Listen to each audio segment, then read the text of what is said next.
So of all days, today is International Talk Like a Pirate Day. It's a weird thing.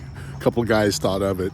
Dave Barry, the syndicated columnist from the Miami Herald, wrote a column on it, and it became this deal where now a lot of people celebrate the unofficial holiday of talking like a pirate.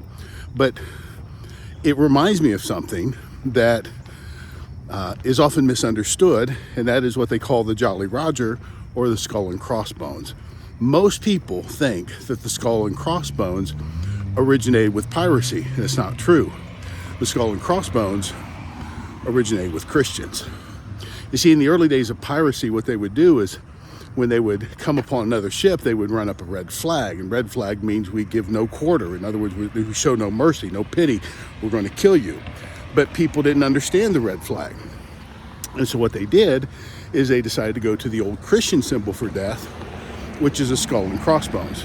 Now, where this originated was about 300 years after Christ in the catacombs under Rome, when Christians were fleeing persecution underground. And what they would do is they would take the skull and the two femur bones. These are the largest bones in the human body and therefore the last to decay. And they would cross the bones and put the skull, and they would write their expression, memento mori. And memento mori means remember death.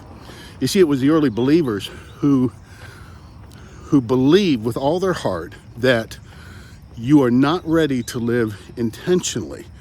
You won't redeem the time. You won't seize the moment if you don't remember life's ultimate reality, and that is that we die.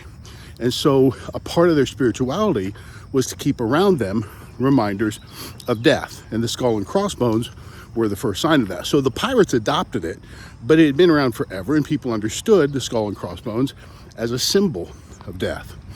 For me personally, I have on my keychain a small skull and the expression memento mori. So every time I take out my keys, I see that skull, I remind myself that life is brief. There's an expiration date. I don't have forever to accomplish the things that God wants done in this world.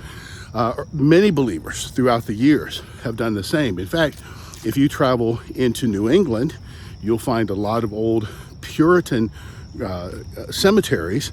In fact, you can see this. We were just in Salem this past summer, and when we were there, we were going through a cemetery, and a lot of these old Puritan leaders had the skull and crossbones on their tombstone.